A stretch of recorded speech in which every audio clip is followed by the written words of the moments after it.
Smith Show on Indy Sports Ticket, 1430 AM, 93.9 HD2, and always on the free Indy Sports Ticket app. What's going on? Welcome into the real Jonathan Smith Show on a lovely, lovely Tuesday. The weather outside's awesome.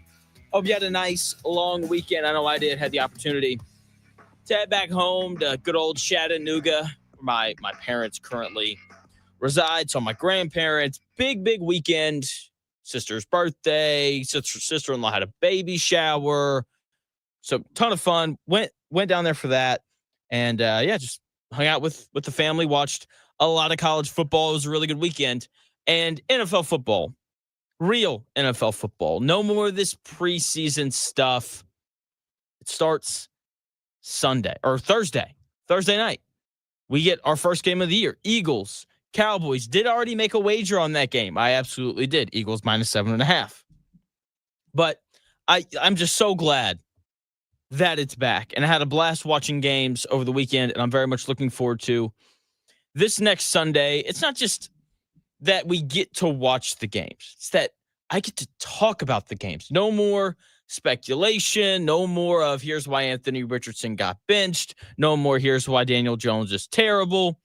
None of that kind of stuff. Just the actual games. I can't wait. Colts, they're set up to play the Miami Dolphins this week, and the Colts are favored by 1.5 points. I may or may not have already taken the Dolphins on the money line in that one. And Daniel Jones is the starter, and he was not very good during the preseason. Only completed 53% of his passes. Didn't lead a touchdown drive once. He just wasn't very good. Missed some easy throws here and there. Outside of the one play he made to Ashton Doolin, there was a lot of just, this guy plays quarterback. And that was really it. It felt quite a bit like his final 3 years in New York. 2024, he gets benched for Tommy DeVito because he wasn't playing very well. 2023, he tears his ACL, and then obviously 2022, the one good year that he had. And the most interesting thing to me when it comes to the Colts and this season, the three most important employees for the Indianapolis Colts are all playing or coaching for their jobs. It's the reality of it. Shane Steichen is trying to stick around as the head coach of the Colts. Chris Ballard is trying to remain the general manager of the Colts. That way he can stay in the NFL. And Daniel Jones is trying to prove that he can be a starting quarterback in the NFL. I say this all the time during the NBA playoffs, and I think that this next statement applies to the Colts situation this season. You can't fake desperate. You can't fake the effort and the intensity and the extra little bit of focus that you play with when your back is against the wall. The Indiana Pacers, this previous playoffs, they lost Game 3 at home against the Bucks and against the Cavaliers. Why? Because they were up 2-0. And their opponent didn't want to go down 3-0. And no matter what the Pacers did in those games, they were not going to be able to match the intensity level, the energy level of their opponent, because when your back's against the wall and you're about to get fired or eliminated or whatever it is, you just play with something a little bit extra. Whatever we see from Daniel Jones and Shane Steichen this season, I just want to be able to sit back and just be able to tell how that they're playing and coaching desperate. We could tell that Chris Ballard was desperate during the offseason. He added 2 key free agents, something he wouldn't have done if his back wasn't against the wall. He gave up a draft pick last week. Say, well, Jonathan, it's a 6th-round pick, no big deal. Chris Ballard loves his 5th, 6th, and 7th round picks. And he gave one up last week to add a little bit more depth at corner amidst all of the injuries. He drafted a for sure thing with the 14th pick. There was a clear shift in his philosophy as a result of the desperation that he feels right now, because he knows that if the Colts aren't good this year, then he's not coming back next year. He knows that. He understands that. And so we've seen a shift. You can see the desperation in the moves that Chris Ballard made during the offseason.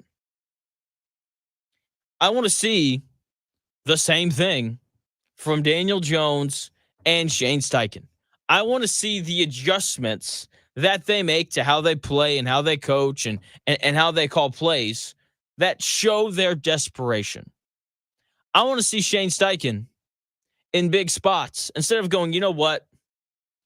Let's run a double pass where we let A.D. Mitchell, a rookie who's never done anything in the NFL, let's let him throw a double pass back across the field. I would like to, instead of seeing that play call, maybe just like a handoff to your best player, Jonathan Taylor. I want to see a shift in philosophy because Shane Steichen knows that his back is against the wall. And if he doesn't figure it out, then he's not going to be the head coach in Indianapolis anymore. He'll have to go somewhere else and be a offensive coordinator once again and a quarterback's coach and all those things. I just want to see the adjustments. For Daniel Jones, I want to see him make smart decisions with the football. It's the most important thing because that's something that he has struggled with throughout his time in the NFL. He's fumbled the football a lot. He's thrown a lot of interceptions. Last year, he threw 7 picks in only 10 games. 2023, he threw 6 interceptions in 6 games. 2022, he was good at not turning it over, but every other year, that's something that he's kind of struggled with. Okay? So smart decisions with the football, ball security, those kinds of things from Daniel Jones are obviously really important. But I also want him to run the ball like he did in 2022. So, well, Jonathan, he doesn't want to get hurt. Well, if he wants to get paid, he's gonna have to find a way to be a little bit more productive on the ground. Because when you look at the one successful season that he had, it came because he ran the football. And if Daniel Jones is playing for his life in the NFL as a starter, he's going to have to run it. I want to see it badly. I just want to see the desperation from Daniel Jones and Shane Steichen this season, starting Sunday, like I did from Chris Ballard in the offseason.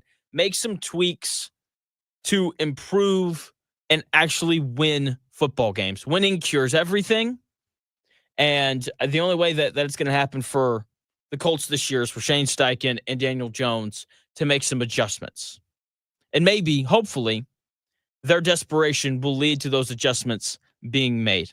Indiana, they weren't desperate at all on Saturday. I didn't think that they played very well. They got off to a pretty slow start, 7-7 after the first quarter. Fernando Mendoza didn't have a great day.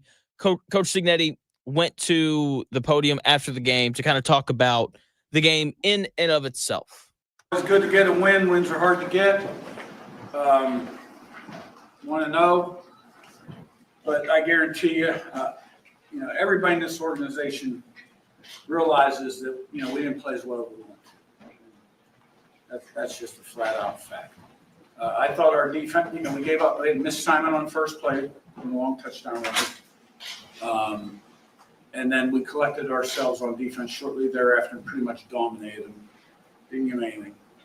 And then we had another missed assignment on a very similar play on the weak side again at the end of the game, which led to another long touchdown run. Aside from that, they didn't get a whole lot done. I thought we had them in position near the end of the second quarter where we could have stuck a fork in them and really jumped on them. We couldn't capitalize offensively. We had a number of missed opportunities offensively, 1st and 2 on the 2, can't get the ball in the end zone. Get down there the next time and fumble the ball. Miss a guy open for a touchdown, make a nice throw and he drops the ball.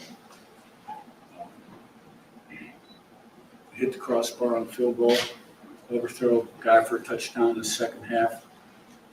And so from that standpoint, we just we got to get better. I thought obviously Brady's punt return was a big play because there was a point in time there they had the lead and they were moving the ball. And so that was a huge play. And then before you knew it, we were up 17-7. But it didn't feel like we were. And we got the ball first in the second half and needed a touchdown, and we did. We got it. We were up 24-7. And you thought the route could be on, but it wasn't. So there'll be a lot to learn from in this tape, and we got to get better. Coach Cignetti right there talking about their win over Old Dominion, which they won 27-14. A couple big plays in the run game for Old Dominion. It's why they scored 14 points. Aside from that, the defense really dominated. I mean, just a really impressive day. 3 interceptions. Aside from those runs, Old Dominion didn't have really any success running the football for the majority of the game. The IU defense did exactly what it was supposed to do. It made Old Dominion look like a non-power 4 team.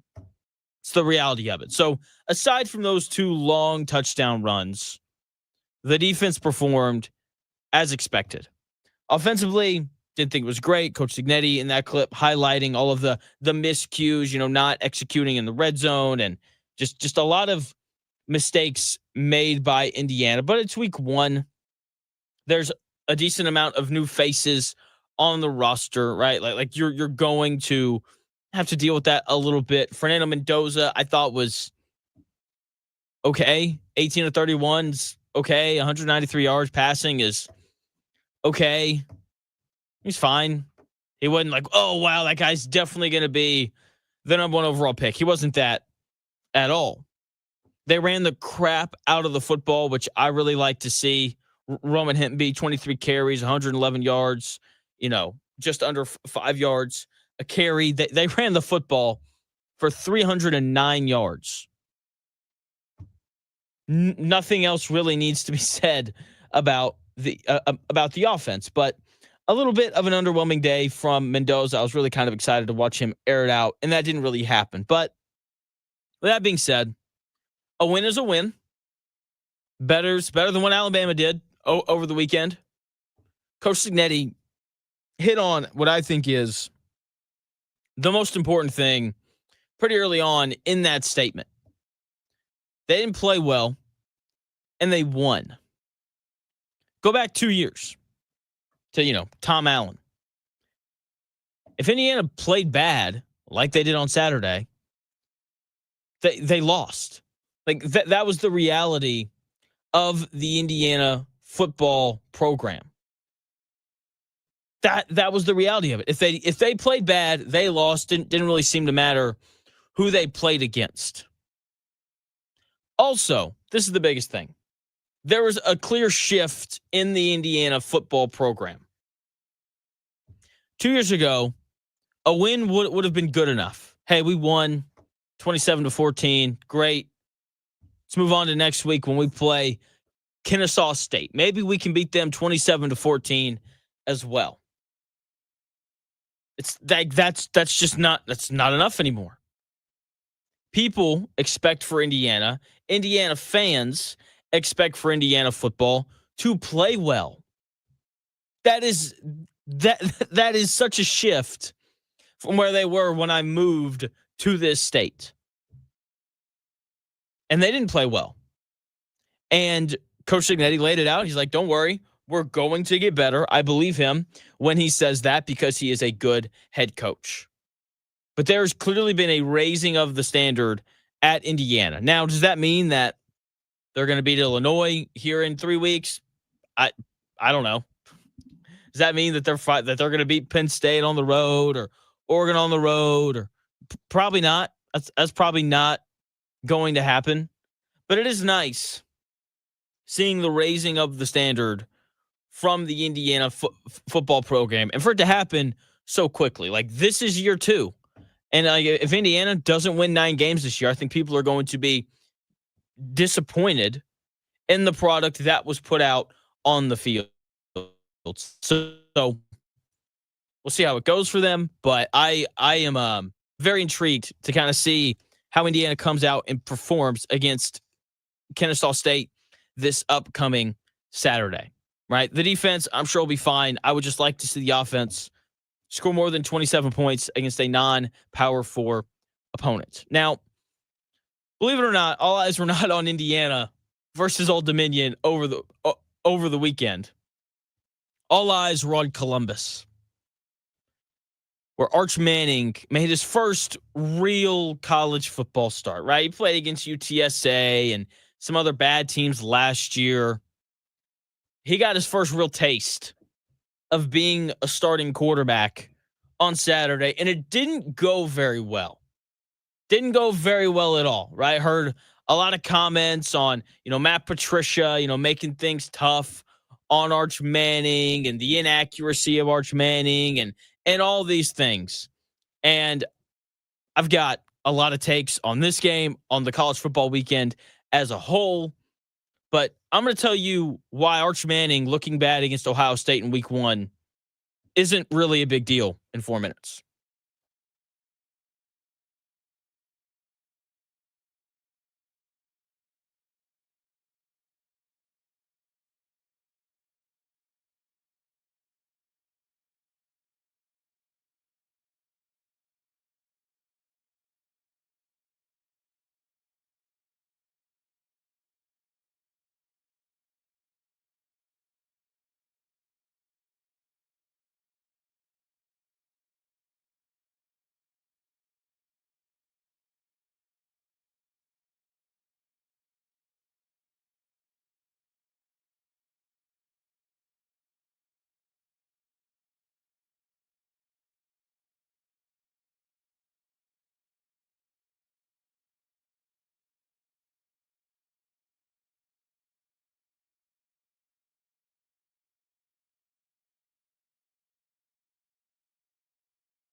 Introducing the new Dell AI PC powered by the Intel Core Ultra processor. It helps do your busy work for you, so you can fast forward through editing images, designing presentations, generating code, debugging code, summarizing meeting notes, finding files, managing a schedule, and responding to Jim's long emails. Leaving all the time in the world for the things you actually want to do. No offense, Jim. Get a new Dell AI PC at dell.com/AI-PC. How those ahead stay ahead.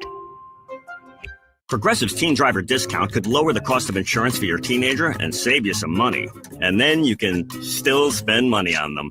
Because just when you think you have a grasp on spending, new sneakers. And then it's money for a school field trip. And of course, spending money. Oh yeah, and a new phone to replace the one they dropped in the toilet. Oh, don't remind me. So just get Progressive's Teen Driver discount.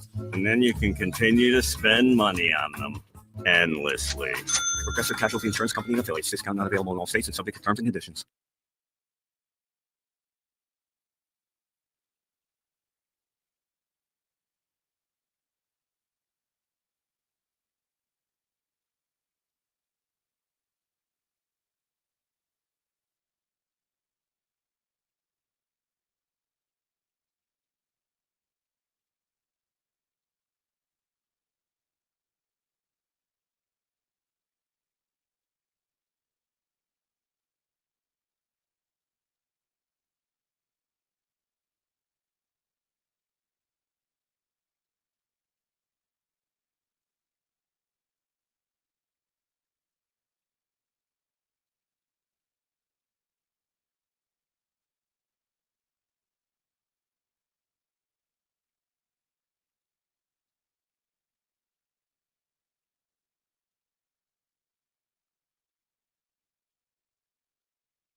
fits in today's sports world.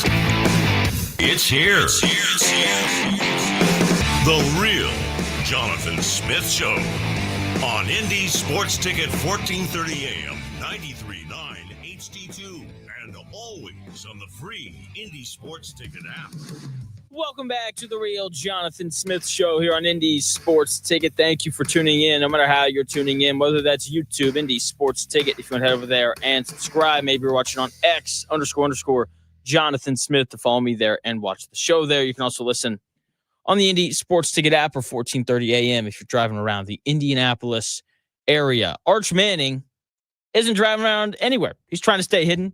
He doesn't want people to see him after that truly abysmal performance on the road against Ohio State over the weekend. Offense only able to score 7 points. Arch Manning, 17 of 30 for 170 yards, 1 touchdown, and 1 interception. Not a great day from son of Cooper Manning, nephew of Peyton and Eli Manning. And everyone's freaking out. Oh, Arch Manning, not that good. He's not that good.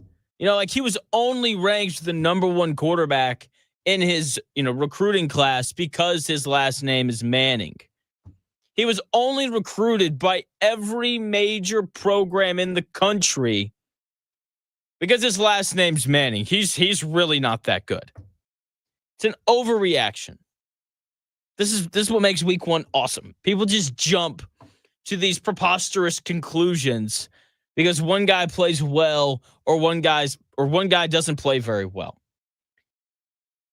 Keep these numbers in mind. The year that Johnny Manziel won the Heisman, week 1 of that year, he threw for 173 yards and 0 passing touchdowns. Cam Newton, in his first SEC start, the year that he won the Heisman, he only put up 200 yards of total offense. Joe Burrow, his first start at LSU, he only threw for 140 yards. None of those 3 guys played against a team or a defense as good as the Ohio State team and defense that Arch Manning played against on Saturday. This is part of it. Playing against the best team in the country, or one of the best teams in the country, is hard. Like that is a really tough first start for Arch Manning on the road in the horseshoe.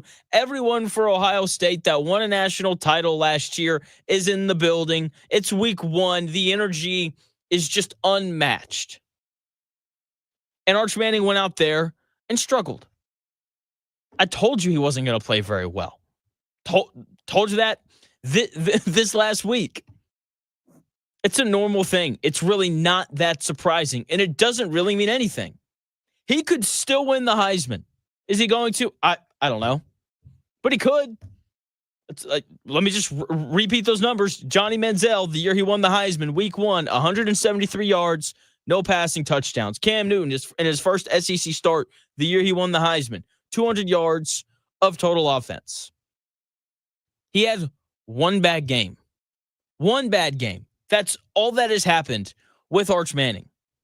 And this is why expectations matter. If you show up to a movie expecting for it to be amazing and the movie's average, then you will perceive the movie as not very good because the movie didn't meet your expectations. If you go to a movie thinking that it's going to be average and then the movie ends up being above average, then you will perceive the movie as good or better than what it was because life is about expectations. And the expectations for Arch Manning week 1 to go on the road to Ohio State against a brand new defense and a defensive coordinator that we've never seen call plays in college football and to expect him to just waltz out there and throw for 250 yards and 3 touchdowns and light it up. Yeah, those expectations are insane. They were. Simple as that. They were way too high. Of course he didn't meet them. And now everyone is, going crazy about it. Oh, he's not very good. He's not very good. Now, those people could be right. It's very possible. Arch Manning could be bad. Like, that is 1,000% in play. But it's not a guaranteed thing. He's going to come back better. He's going to reset. I think they're playing some nobody this week. He'll throw for a whole bunch of yards. He and Coach Sarkisian, they'll work through the issues that happened in the Ohio State game. And the next time that we see Arch Manning play against a legitimately good football team, which is going to happen because he plays in the best conference in the country, the SEC, then we'll have a little bit better idea. Simple as that. Once is a coincidence. If something happens twice, I become a little wary. 3 times, though, is the pattern. So if Arch Manning continues to struggle, then sure, I will buy into the idea that Arch Manning, who once again was recruited by every major college football team in the country, I will buy into the fact that he's bad. Okay? But let's just remember the context. Played a really good team on Saturday on the road. I expect for him to get better as the season goes on. Also, something that we're not really talking about. Julian Sayin, quarterback for Ohio State, 5-star guy, number 1 ranked quarterback in the class that he came out of the year after Arch. He wasn't very impressive either. He wasn't very good. A lot of easy throws. The first touchdown drive happened because of 2 Texas penalties and illegal hands to the face on a 3rd down that extended the Ohio State drive, and then a hold on a Texas DB holding on to Jeremiah Smith. And then the second touchdown happened because Carnell Tate made just an incredible play. It's the reality of it. So neither one of those quarterbacks, both of which were supposed to be studs, neither one really impressed. Neither one did, which is normal. The difference is we're not freaking out about Julian Sayin because people are smart enough to be able to sit back and be like, oh, yeah, he played Texas.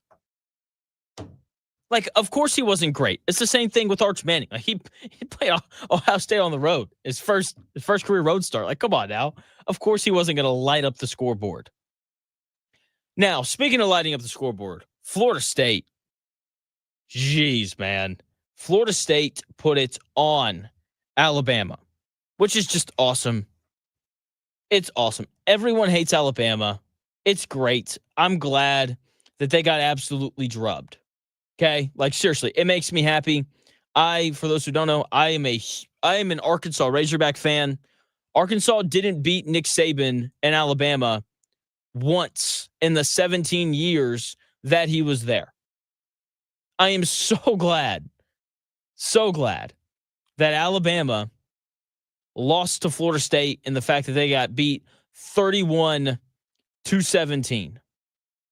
31-17. Florida State lined it up, and they ran the football whenever they wanted against Alabama. I haven't seen a team push Alabama around like that in forever. They only threw the football, Florida State. They only threw the football 14 times. They ran it the other 49 times. Like, they just lined it up, and it was just jarring how well they ran the football. And now everyone's freaking out about Alabama. I've got, FS1 on here in the studio, and they're doing all their Barstool stuff now. And one of their topics was, Alabama's done. They've met their demise. Everyone overreacting to Alabama as if they still don't have one of the best rosters in the country, as if Kalen DeBoer isn't a really good head coach. Can we just pause and maybe consider this? Florida State's really good. Could that be an option? Like, could Florida State, who almost made the college football playoff 2 years ago, they would have made the college football playoff 2 years ago if Jordan Travis didn't get hurt. Can we just consider that maybe they're awesome? People forget this. Mike Norvell, the head coach of Florida State, was offered the Alabama job, and he turned it down. That is why Kalen DeBoer is there. Alabama told you, we think this guy at Florida State is a better head coach than the guy at Washington. Mike Norvell's a good coach. He's won a lot of games everywhere he's been. So, well, Jonathan, what about last year? Last year, he bet on the wrong transfer quarterback, and it bit him in the butt. That's really all that happened. He's a good coach. He's got a good team this year. He hired Gus Malzahn as his offensive coordinator. Great call. Think whatever you want about Gus Malzahn, but that dude knows how to call plays, and he knows how to score points, and he knows, most importantly, how to run the football. And that's what they did. If we look up in 9 weeks, and Florida State is 8-1 with wins over Alabama and Miami, and their one loss is to Clemson, we're going to feel very differently about Alabama going on the road, because it's tough to win on the road in college football, going on the road to Florida State and losing. Alabama's going to be fine. Are they as good as they were when Nick Saban was there? No. But that should be the least surprising thing ever. The best coach in the history of the sport retires, and his program gets worse. Yeah. That's not surprising at all. Alabama is more than talented enough to bounce back. If you told me today that Alabama is going to win the SEC, I'm like, yeah, that makes sense because they're talented. They just have to fix the effort. That, to me, was the most alarming thing about the game. The game finished, and if you're on X, then you just search in Alabama, and you'll just get all of these videos of guys jogging. There's a video of Caden Proctor, a guy he's their starting left tackle. He's an absolute beast, should be a first-round pick in this upcoming NFL draft. He's warming up with his phone in his hand. It's like that never would have happened under Nick Saban. You got guys jogging during plays. Like the energy was just low. Dan Orlovsky had a tweet where he went back and I guess he rewatched the Florida State and Alabama game, and he said that he saw 21 loafs on Alabama's tape. That is an incredible number for a week 1 game. If you wanted to tell me that a team that was like 3-8 and their final game of the season was loafing and was lazy and was jogging and wasn't giving full effort, I got 1,000% buy into that. But the number 8 ranked team in the country on the road while they're getting their teeth kicked in, loafing, that is a culture issue. That is a straight up Kalen DeBoer issue. And he has to fix that. I think one of the most impressive things that Nick Saban was able to do at Alabama was to maintain the success for as long as he did. Because like when you're building, it's very easy to want to get better. It's a really normal thing. I think that the majority of the people in the world have some sort of desire to be the best or to improve at something that they like doing. But to maintain it and to continue to be able to work hard and to continue to be able to be the best at the level that Alabama was at is really hard to do, especially when you're doing it with 18, 19, 20, 21, and 22-year-old kids. Because, look, it's like Alabama has won, well, let's see, Nick Saban won, 7 titles? Like, at some point, like, you show up at Alabama, and it's like, yeah, we're going to win because we're Alabama. Nick Saban's ability to wash that thinking from the minds of young people was incredible. And I think that that's really what it is. Alabama walked out onto that field against Florida State, and it's like, we're Alabama. We're not going to lose to Florida State, a team that went 2-10 last year. And Kalen DeBoer has to erase that from his players' minds. And hopefully this loss where they got their teeth kicked in should make it a little bit easier to do that. Like, hey, like I get it. You play at Alabama, but you can't just walk out onto the field and be amazing. It's not how this works. So I do expect for Alabama to bounce back. I just think that they have too much talent to not be good this year. 9-3, 10-2 is still very much within the realm of possibilities for Alabama. And Florida State going to the college football playoff is still very much within the realm of possibilities for them. That Castellanos quarterback is a stud. Also, I want to leave you with this stat to throw at people. I've seen multiple tweets, multiple comments on how Coach DeBoer has already lost 4 games to unranked opponents, which is as many as Nick Saban lost to in his 17 years. Nick Saban only lost 4 games to unranked teams 4 times in 17 years. And I've seen people raise the question of, could Kalen DeBoer go on a crazy run and, not lose to another unranked team for the next, 16 years or whatever to tie Coach Saban? And the answer is yes, absolutely he could, because Coach Saban lost all 4 of those games to unranked opponents in his first year. So there's that. So, a lot of people are making a big deal out of this stat. I would like to throw this your way.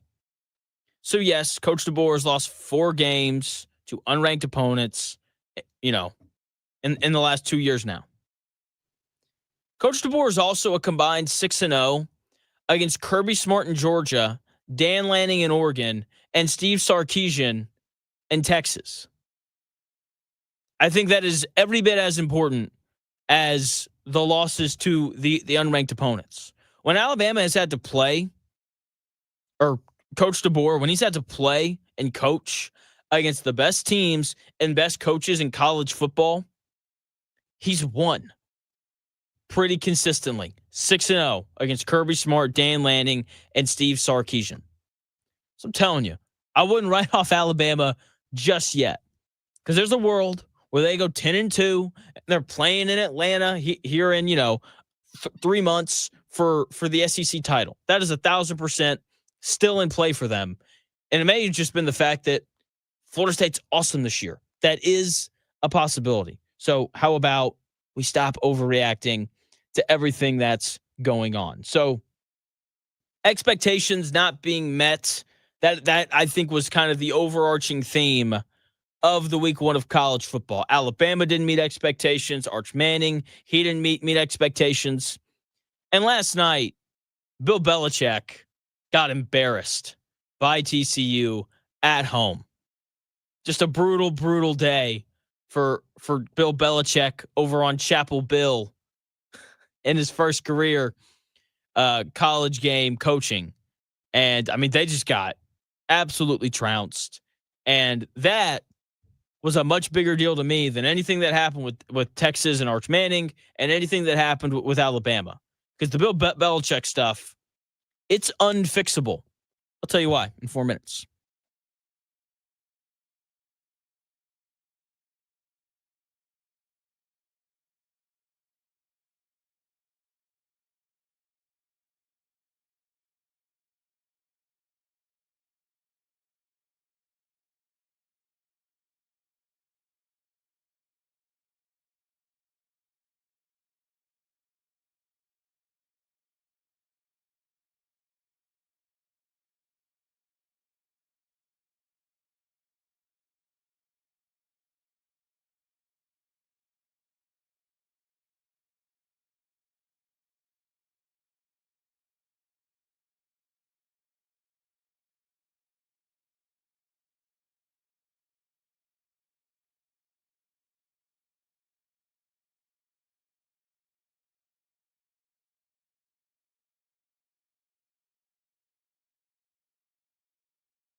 package at noon.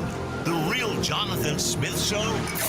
Now, this is Indy Sports Ticket 1430 AM, 93.9 HD2, and always on the free Indy Sports Ticket app. Welcome back to the Real Jonathan Smith Show here on Indy's Sports Ticket. Thank you for tuning in, no matter how you're tuning in, whether that's YouTube, Indy Sports Ticket, if you want to head over there and subscribe. Maybe you're watching on X__ Jonathan Smith to follow me there and watch the show there. You can also listen on the Indy Sports Ticket app, which you can download wherever you find your apps. And, of course, you can also listen on 1430 AM if you're in the Indianapolis area.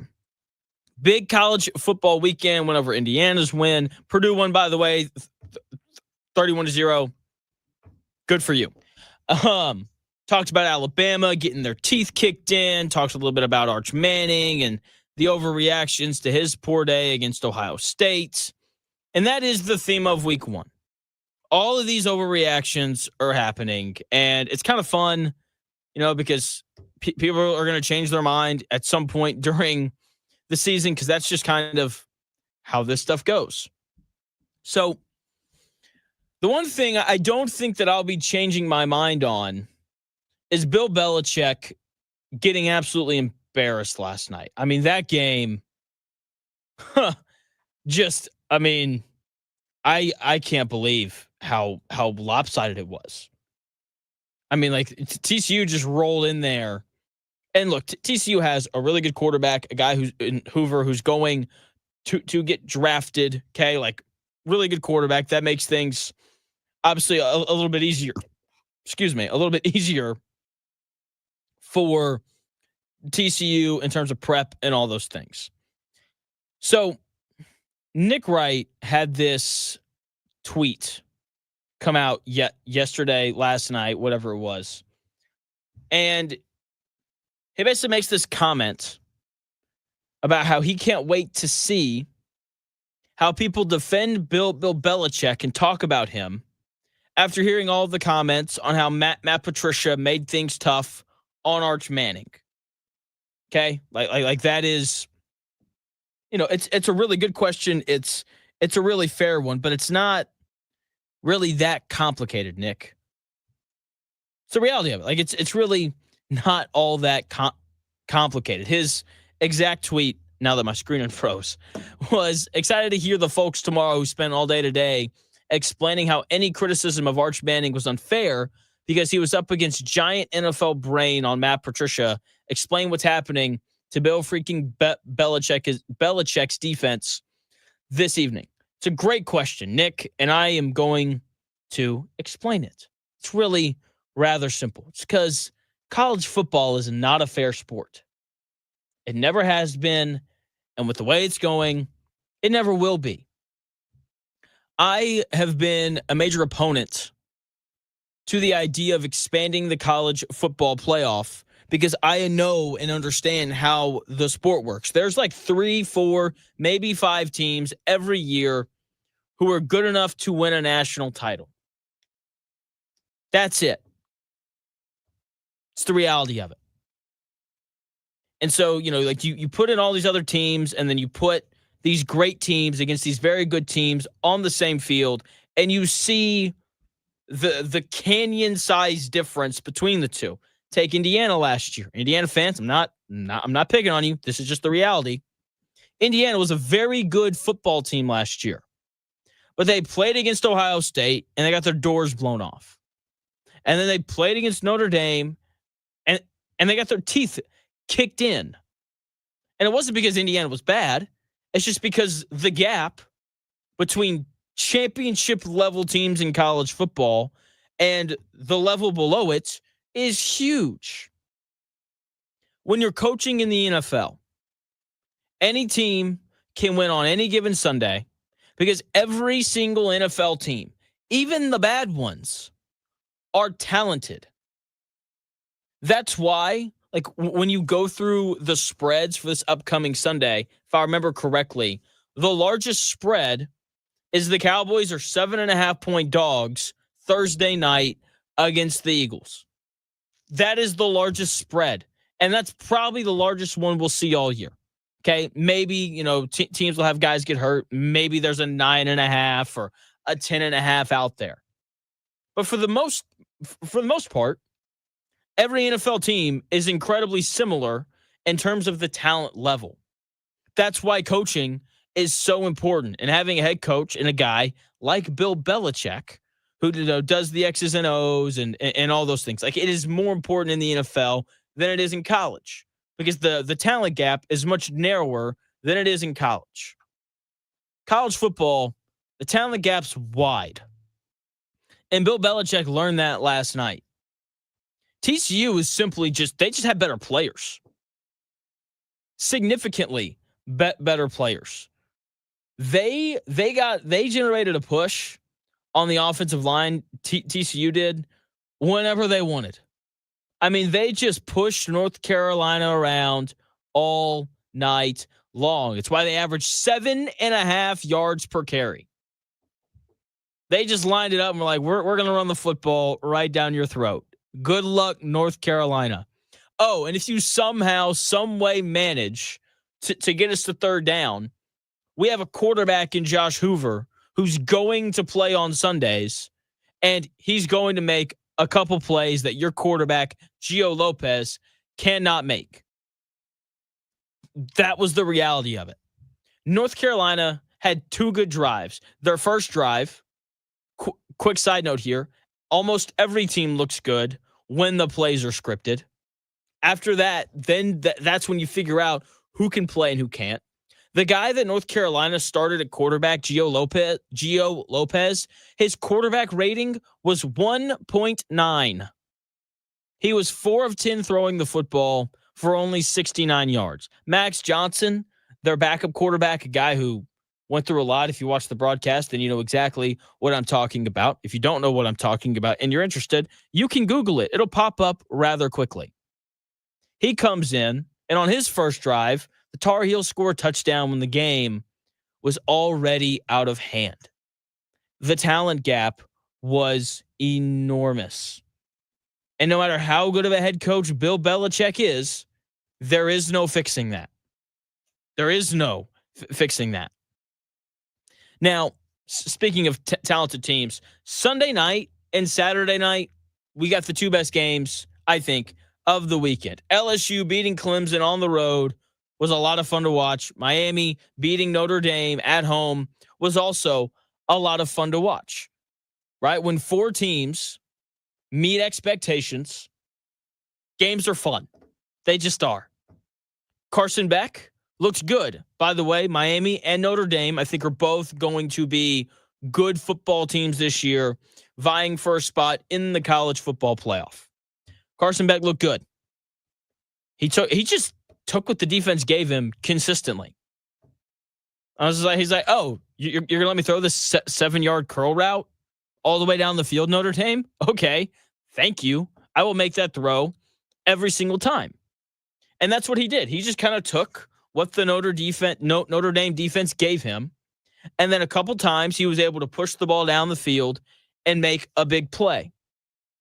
And then in addition to that, his receivers also made a couple really nice plays to help him, something that didn't happen for him last year. Georgia last year led the Power 4 in drops from their wide receivers.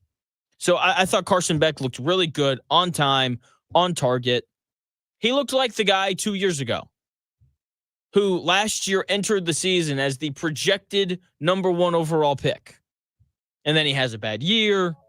Georgia wasn't as good as what they used to be last year, and he has a bad year. Now he's at Miami. He's got a good offensive line. He's got good wide receivers. It looks like Miami might be able to run the football a little bit as well. But coming out of that game, I was very impressed with Carson Beck. He just looked like a guy who had played a lot of football. And that is a very valuable thing to have right now in the world of college football. Now, young quarterbacks are obviously going to be a major storyline in this college football season.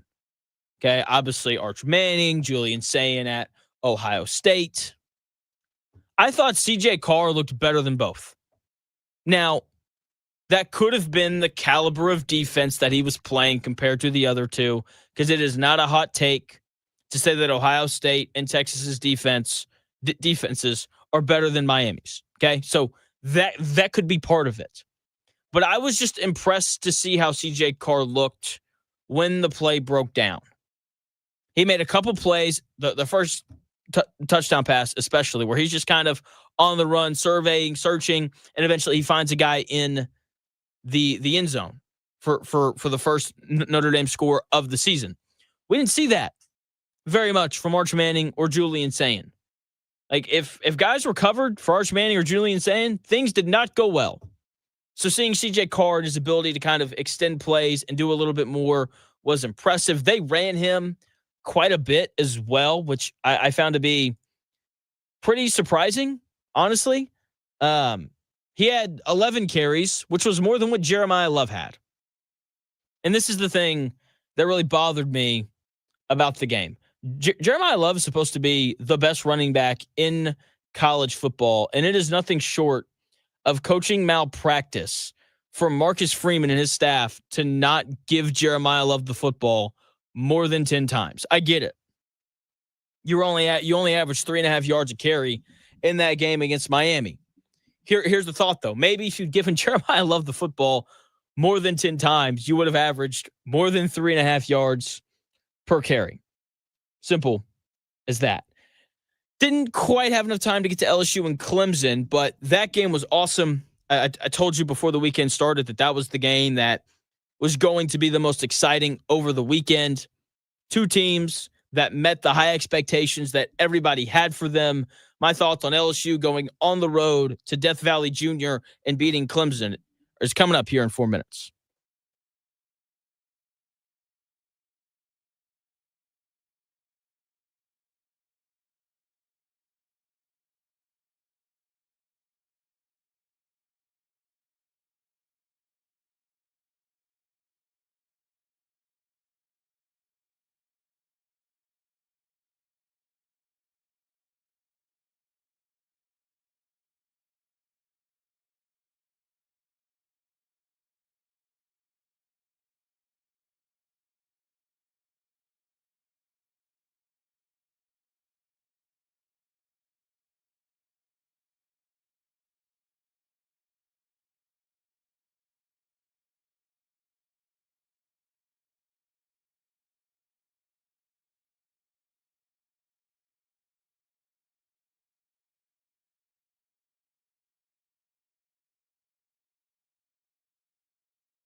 Jonathan Smith Show on Indy Sports Ticket, 1430 AM, 93.9 HD2, and always on the free Indy Sports Ticket app.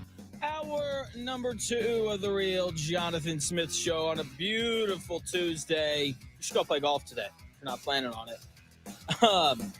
Thank you for tuning into the show, no matter how you're tuning in, whether that's YouTube, Indy Sports Ticket. Head over there and subscribe. Maybe you're watching on X, _ Jonathan Smith, to follow me there and watch the show there. And, of course, you can listen on that Indy Sports Ticket app, which you can get wherever you download your apps, or, of course, 1430 AM if you're driving around the Indianapolis area. So LSU beats Clemson over the weekend, and I've been previewing that game really all week last week.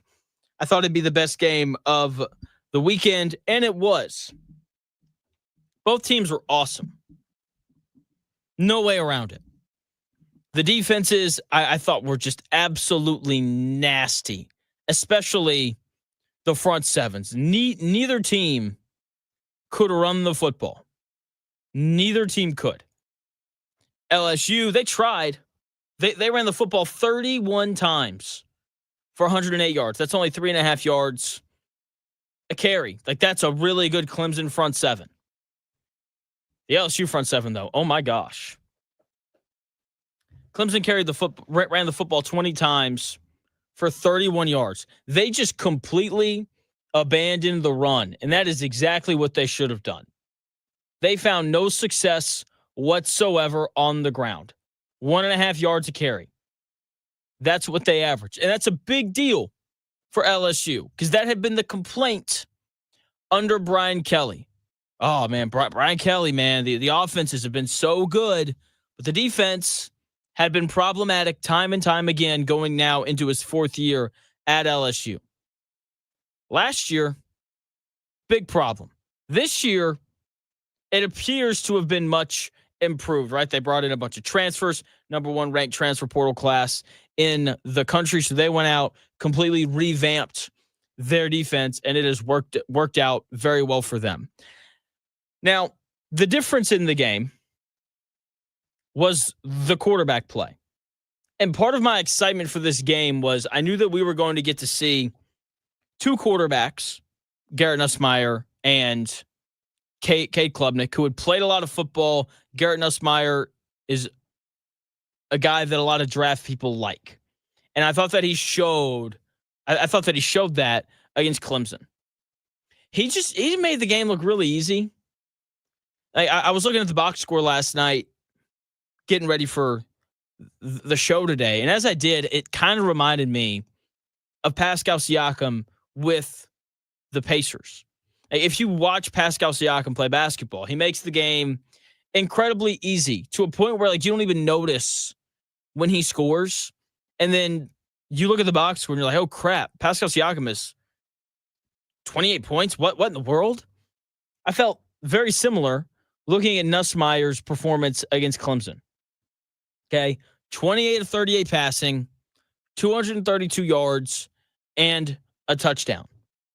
Very impressive game from him. There weren't a lot of deep shots, but that speaks to Clemson and their defense. I do think part of the strategy for LSU in terms of them throwing the football was to get rid of it quickly because Peter Woods and TJ Parker were coming. Okay, they were two of the best defensive linemen in the country. And it was just Nussmeier just kind of doing his thing. And while he was good, Cade Klubnik was not. 19 of 38. We call that an Anthony Richardson game, only completing half of his passes for 230 yards, no touchdowns, and a pick. That was the difference. Garrett Nussmeier was better than Cade Klubnik was. And that is why LSU won that football game. When it comes to Cade Klubnik and his struggles, I'm not really worried. He'll be fine. Okay? Like that dude's had a lot of success. Week 1, LSU's defense appears to be really good. He'll be fine. He'll bounce back. Clemson, they're still probably my pick to win the ACC.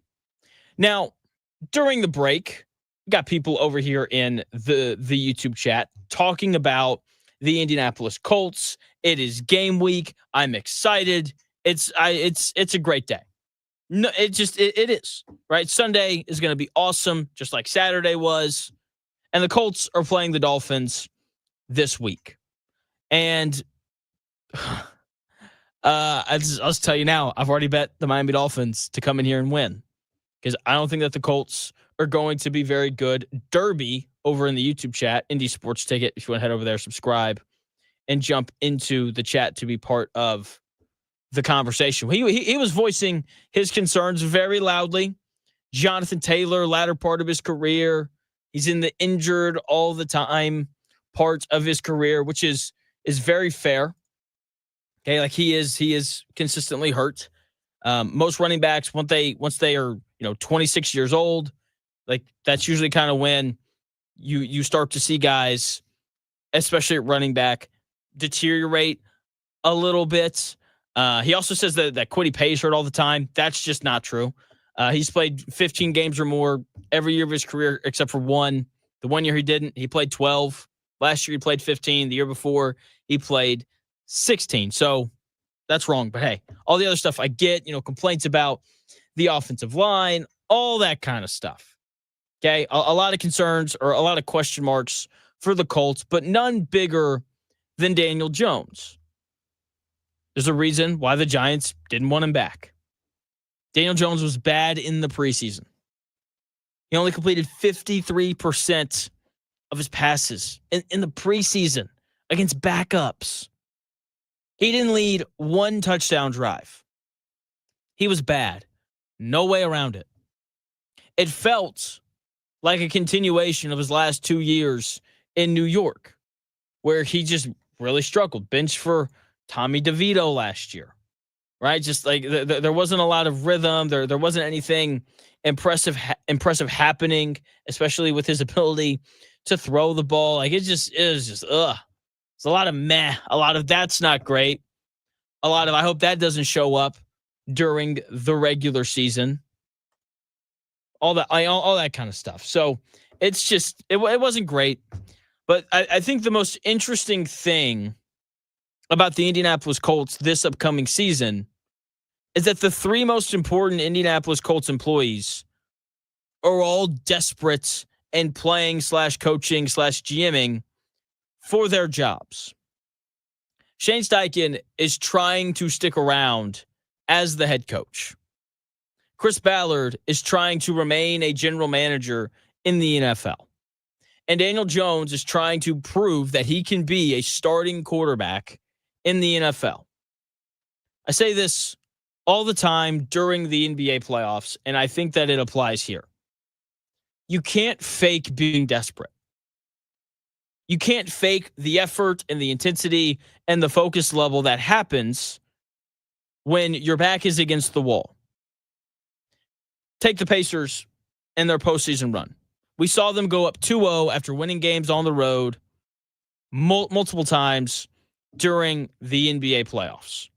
And they always lost game 3 at home. Why? Because their opponent was just trying to stay in the fight, right? They were more desperate than the Pacers were. They played harder. We heard Pascal Siakam say that. He got into his little spat with Doyle over that. It's just a normal thing. And whatever we see this year from Daniel Jones and Shane Steichen, I want to feel the desperation. I think that if we can feel that a little bit, then maybe the Colts could be better than expected, which for me is under 7.5 wins on the year. We saw that from Chris Ballard already. We saw that desperation from him in the way that he behaved during the offseason. He added not one, but 2 key free agents. He traded a 6th-round pick a couple weeks ago. That's a big deal for him. He loves those day 3 picks because in his mind, the more, bites you get at the apple, the more likely, it is for things to go well and for you to find a good player. He drafted a sure thing with the 14th pick. No potential. No, his athletic score at the NFL Draft Combine was really high, so let's take him. Nope, none of that. There was a clear shift in his philosophy, and that's a result of the desperation that he felt. 3 or 4 years ago, he would not have gone out in free agency and addressed the issues at corner and safety. 2 or 3 years ago, he would not have willingly given up a 6th-round pick for a backup nickel corner. He wouldn't have done it because that's how he was. But because of the desperation, because of the need for Chris Ballard to win games this year, he's had to shift his philosophy a little bit. I would like to see similar adjustments from Shane Steichen and Daniel Jones. I would. Shane Steichen, I would like to see you go away from the cute trick plays in big spots. No double pass where you have A.D. Mitchell throwing the football back across the field. Let's maybe not do that ever again, but definitely not in a big spot. Daniel Jones, let's run the ball a little bit more.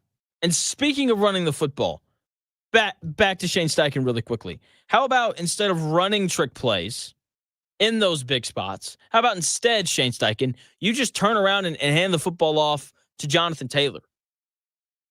How about instead of throwing a swing pass to Tyler Goodson, your third-string running back at the time, of that game against the Houston Texans with the division on the line, how about instead of throwing it to Tyler Goodson, how about instead we throw that to Jonathan Taylor, the best player on your roster? I want to see these shifts with Shane Steichen, with Daniel Jones. I just want the dude to make smarter decisions with the football. That's the biggest thing.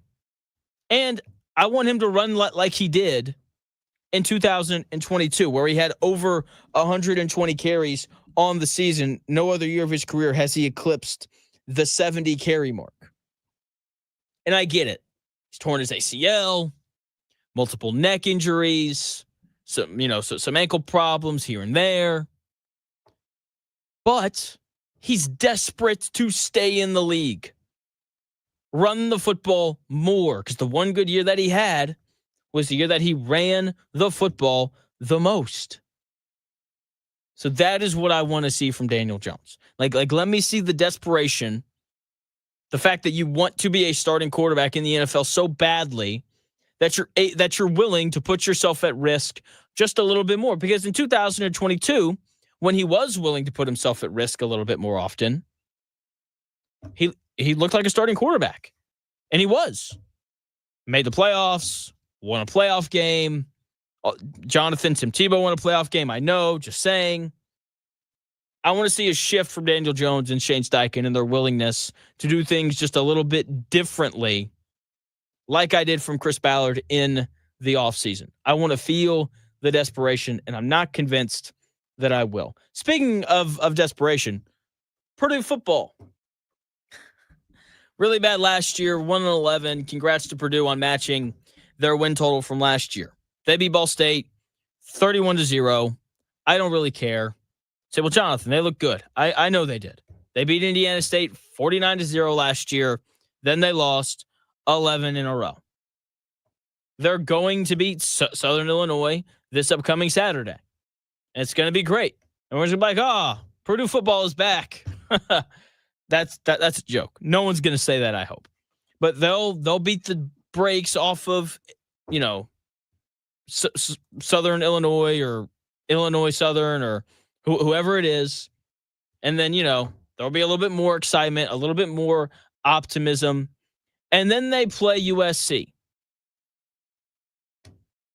I will watch that game. And then I will tell you what all you need to know about Purdue. That's the reality of it. Okay? But this is probably going to be a team that wins 4 or 5 games this year. And if you're a Purdue fan, you should be ecstatic about that, given how terrible you were last year. That's the reality of it. Indiana, however, they won, but they didn't look good. But the Indiana program as a whole has taken a step in the right direction. I'll tell you how I know that in 4 minutes.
may, one day, be a must-listen for sports enthusiasts.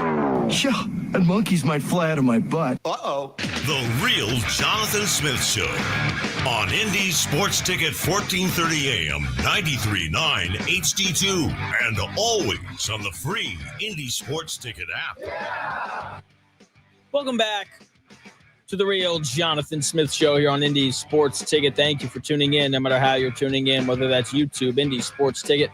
If you want to head over there and subscribe, maybe you're watching on X__ Jonathan Smith, to follow me there and watch the show there. You can also listen on the Indy Sports Ticket app, which you can download wherever you find your apps.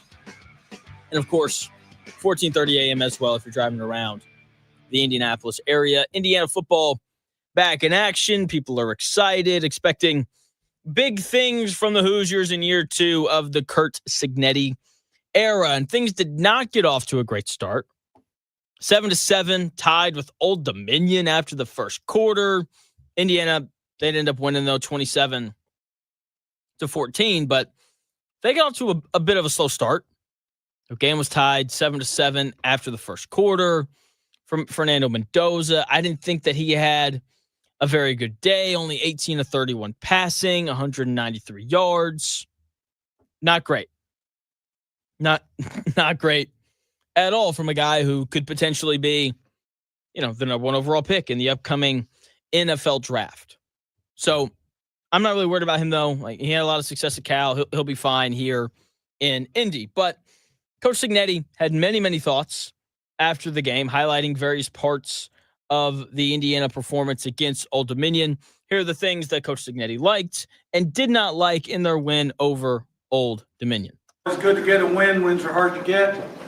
Want to know, but I guarantee you, everybody in this organization realizes that, we didn't play as well as we wanted to. That's just a flat-out fact.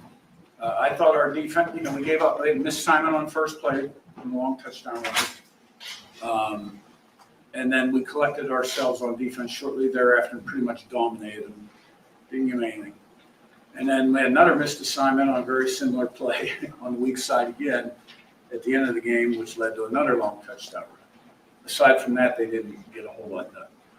I thought we had them in position near the end of the second quarter where we could have stuck a fork in them and really jumped on them. We couldn't capitalize offensively.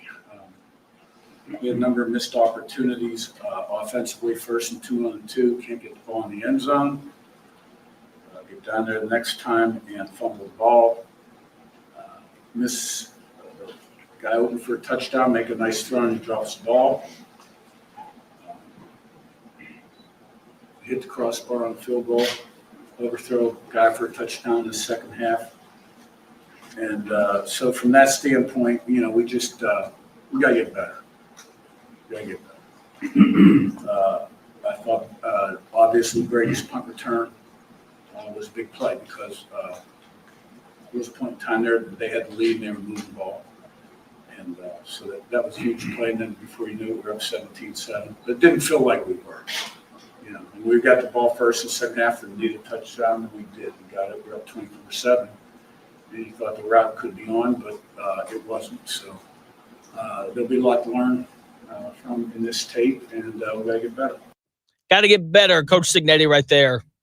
About 2 minutes worth of him highlighting the different highs and lows of their win, the most important thing, over Old Dominion. And, geez, Coach Cignetti, he's right.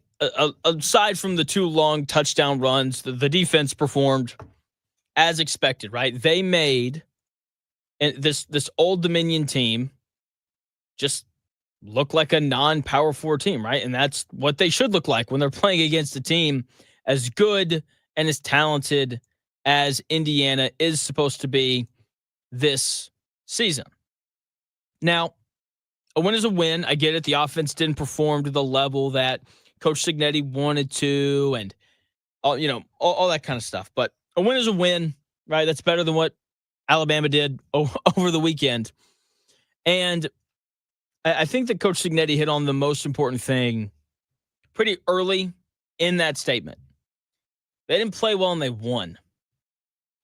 That wouldn't have happened 2 years ago. 2 years ago, if Indiana played bad, they lost. It didn't really seem to matter who they were playing against. It's the reality of it. Also, 2 years ago, a win would have been good enough. That's not good enough for Indiana anymore. Indiana expects to play well. Like, when was the last time we said that? Indiana walks out onto the field, and you're like, oh, yeah, they should play well. And if they don't, we all look at each other like, what is going on? Like that was the feeling during the Old Dominion game. First quarter ends, you're tied 7-7. You're like, what is going on? When was the last time you had that feeling? 2, 3, 4 years ago, you'd be like, yeah, we're tied with Old Dominion. That makes sense. People expect for Indiana to play well, and they didn't. But there's been a raising of the standard within the Indiana football program. And that is a good thing. The expectation is for Indiana to not only win, but to play well. And that is the level that all of the other really good football teams across college football are at. Ohio State doesn't just expect to win. They expect to play well every single week. And you can say that about the LSUs of this world. You can say that about really any team that consistently wins games. You can make that statement about. They don't just expect to win. They expect to play well.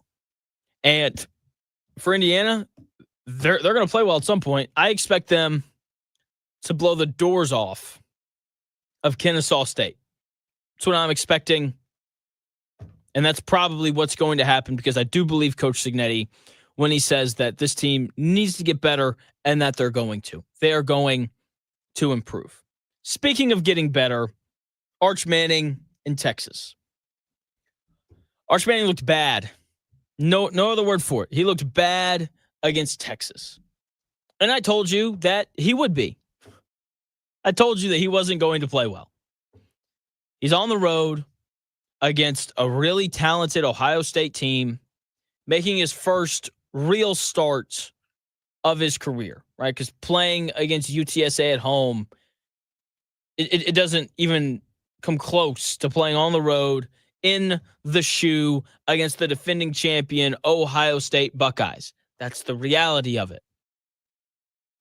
Now, with that being said, I do think that people are greatly overreacting to everything that happened with Arch Manning in that loss to Ohio State on Saturday. Here's the numbers for you. The year that Johnny Manziel won the Heisman, his week 1 game, he threw for 173 yards and 0 passing touchdowns.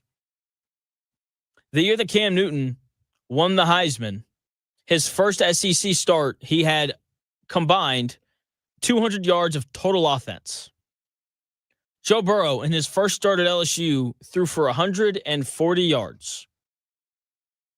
All three of those guys wound up being pretty good college football players. None of those 3 games came against a team as good as the Ohio State team that Arch Manning played on Saturday. This is part of it. Playing against the best teams in the country is hard. Playing against the best teams in the country on the road is even more difficult. It's the reality of it. Arch Manning is going to get better as the year goes on. Guess what? He could even still win the Heisman.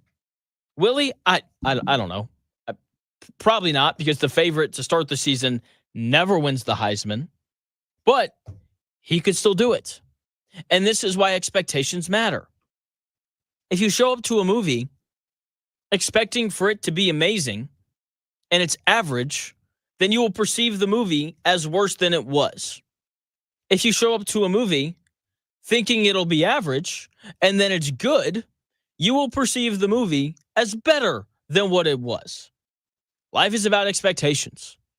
And the expectations for Arch Manning in a week 1 game on the road against the defending national champions, against a defense that they had no idea what they were going to see, those expectations were simply way too high. Now, could Arch Manning suck? Absolutely. But I don't think that's the case. He was the number 1 ranked quarterback in his recruiting class. He was only recruited by every major program in the country. He's going to be fine. They're going to go play some bad team next week. They'll beat them by 100. Arch Manning will look good. He won't be playing against what I think is going to be one of the best secondaries in college football this year. And, he'll look amazing. And then we're going to see him in another big game later on this year. And he'll probably be better than what he was against Ohio State. If something happens once, it's a coincidence. Something happens twice, I become a little wary. 3 times, I'm like, all right, fair enough, I will concede. I'm not going to concede yet because Arch Manning had one bad game in his first real start on the road against a great football team that could repeat for all we know.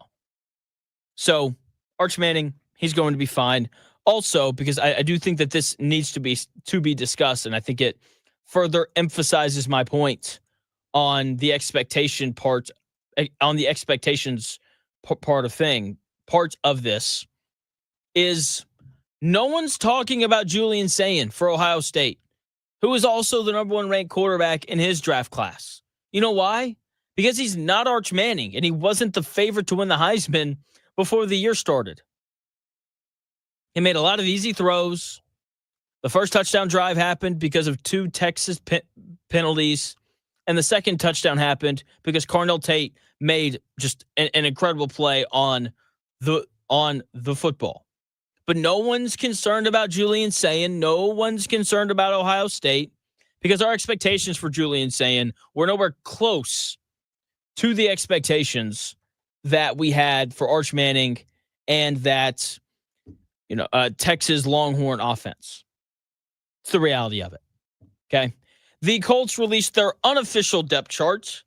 Unofficial is interesting. It's unofficial because this is not from the coaching staff. This is from one of the writers that the Indianapolis Colts employ. And we'll see how it goes. All of the big concerns are still there. Looks like Xavier Howard is going to be the Colts starting corner over Jalen Jones.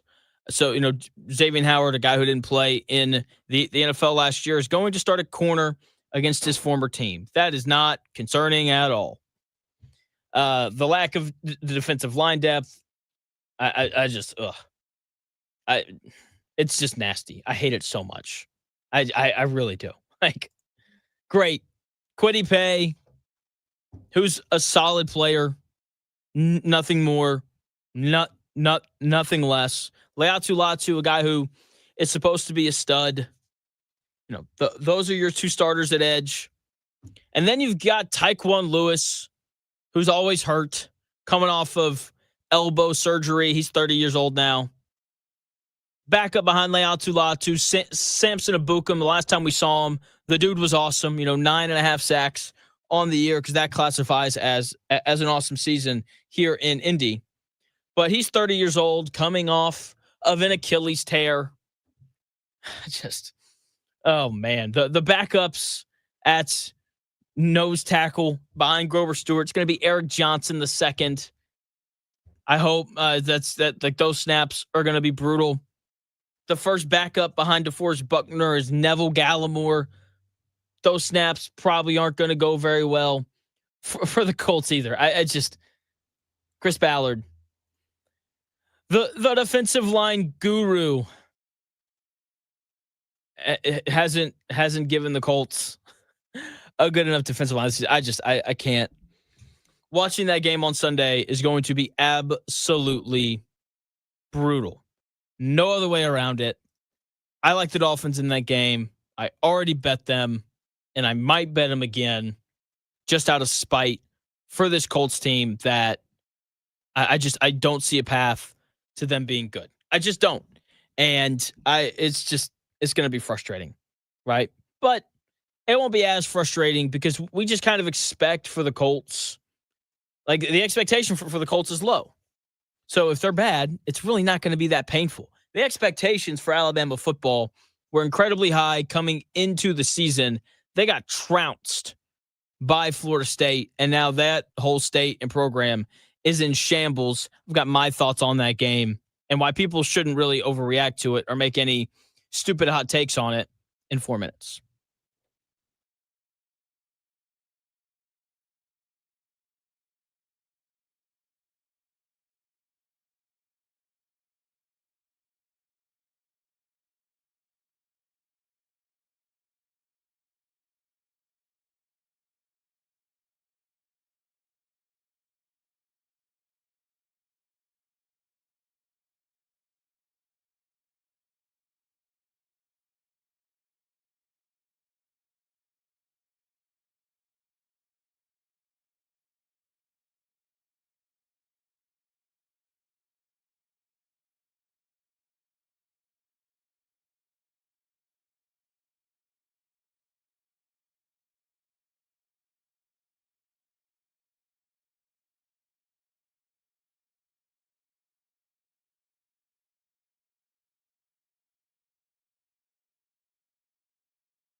The best takes.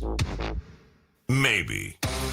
The Real Jonathan Smith Show on Indy Sports Ticket 1430 AM, 93.9 HD2, and always on the free Indy Sports Ticket app. Welcome back to the Real Jonathan Smith Show here on Indy's Sports Ticket. Thank you for tuning in, no matter how you're tuning in. Whether that's YouTube, Indy Sports Ticket, which you can subscribe at. Head over to YouTube, Indy Sports Ticket, subscribe, hop in the chat, be part of the conversation. There was some discussion about the We Like Our Guys position group of the year for the Colts, the linebackers. So if you want to get in on that, head over there. You can also watch on X __ Jonathan Smith to follow me there and watch the show there. And of course, the Indy Sports Ticket app or 1430 AM as well. Those are two other great ways to listen. Now, everyone is freaking out about Alabama because the expectations for them were rather high this year. There was a major expectation for them to bounce back in a big way and compete to not only make the playoff, but maybe even win a national title. Ty Simpson, former 5-star guy, number 1 ranked quarterback in his class. He's finally going to be the starter. A lot of returners on defense, some really good players on offense that returned. And then they go down to Tallahassee and just get mollywopped. Florida State pushed them around for hours on both sides of the football, dominated the trenches. Florida State only had to throw the football 14 times. They just ran the ball whenever they wanted against Alabama. And people are freaking out. Oh, it's, the fall of Alabama football. Have we ever just stopped to consider that maybe Florida State's just awesome? That's a real possibility. Florida State could just be really freaking good. 2 years ago, Florida State was going to make the college football playoff. Then Jordan Travis got hurt. Then Mike Norvell goes out, and he decides to bring in DJ Uiagalelei. And Florida State goes 2-10. And now we're just going to sit around and act like Florida State isn't Florida State, one of the more storied programs in the history of college football. And they're coached by a guy in Mike Norvell who's won everywhere that he's been, including Florida State. 2 years ago, should have made the college football playoff, but didn't because their starting quarterback got hurt. Oh, here's another very important fact. Do you know why Kalen DeBoer is the head coach at Alabama? Kalen DeBoer is the head coach at Alabama because Mike Norvell, head coach of Florida State, turned down the job. He was at the top of Alabama's list, and he was like, nope, I'm good. I'm going to stay down here at Florida State. You guys can go hire someone else. Okay? He's a good coach, Mike Norvell is, and he has a good team this year. If we look up in 9 weeks, and Florida State's 8-1 with wins over Alabama and Miami, and their only loss was by 3 to Clemson, then I think we're going to feel a little bit differently about this game. Alabama's going to be fine. They have too much talent to be bad. That's the reality of it. Right? And they've got more than enough talent to bounce back. They just have to fix their effort. There were a lot of concerning things for Alabama in that game, the way that they got pushed around, all that kind of stuff. But the story to me is the lack of effort that you can clearly see throughout that game. Dan Orlovsky went back and he rewatched the game, and he tweeted that he saw 21 loafs from Alabama on tape. That is an incredibly high number for a week 1 game when you should be incredibly fresh and incredibly excited to start the season.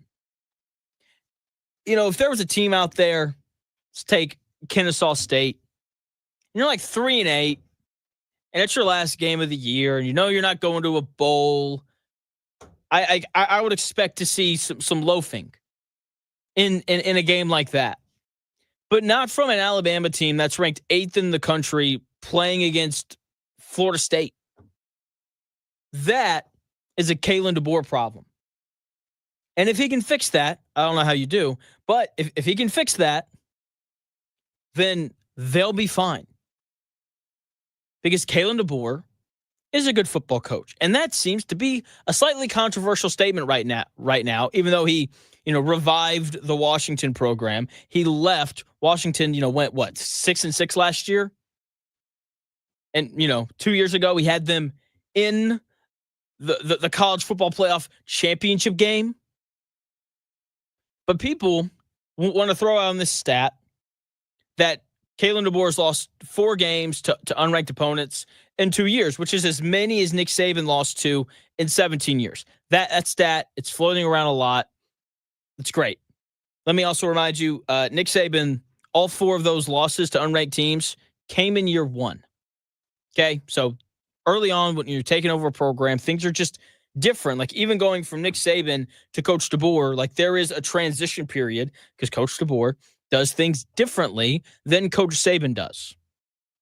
Here's another stat that I think is really important for you to know before you sell your stock on Alabama and you sell your stock on Kalen DeBoer. Coach DeBoer is 6-0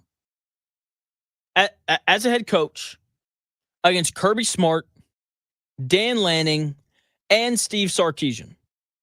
So sure, Alabama has, are they as good as they were when Nick Saban was there? No, but that's not a surprise. The best coach in the history of the sport retired. There was going to be some regression from Alabama. Okay, like that was going to happen. So are they as good as they were when Nick Saban was there? No. Is Coach DeBoer as good of a coach as Nick Saban? No. But the guy is still a good football coach who's won a lot of games as a head coach in the sport at multiple levels. Okay, it's year 2. They're not going to fire him. His buyout is $70 million. He's going to make it through this year, and guess what? He'll probably make it through next year as well. So he's got plenty of time to get things rolling. And once again, 6-0 against some of the best coaches in the sport.